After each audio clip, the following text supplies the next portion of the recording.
To begin your examination of the neck, inspect for symmetry, look for enlargement of the parotid or submandibular glands, and note any visible lymph nodes or scars.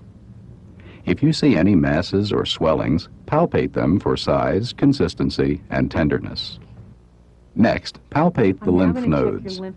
Using the pads of your fingers, feel for the preauricular, posterior auricular, occipital, tonsillar, submandibular, submental, superficial cervical, and posterior cervical nodes, and the deep cervical chain, including the supraclavicular nodes.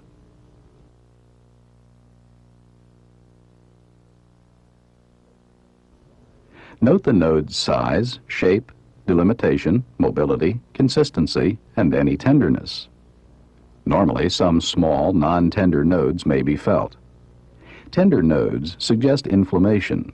Hard or fixed nodes suggest malignancy. Now, inspect and palpate the trachea for deviation. Next, inspect the thyroid.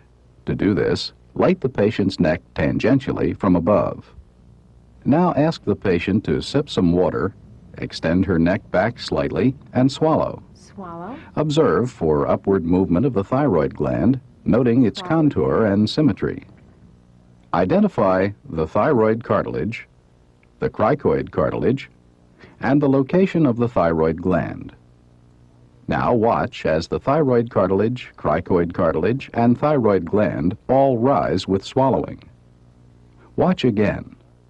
Normally, the thyroid and cricoid cartilages and the thyroid gland rise with swallowing and then return to their resting positions. Check your inspection by palpating the thyroid gland from in front of the patient. As the patient swallows, feel below the cricoid cartilage for the thyroid isthmus. Now move behind the patient and place the fingers of both hands on the patient's neck so that your index fingers are just below the cricoid cartilage. Again, ask the patient to take a sip of water and swallow it. Feel for the thyroid isthmus rising under your finger pads. Move your fingers laterally as needed for the anterior surfaces of the lateral lobes.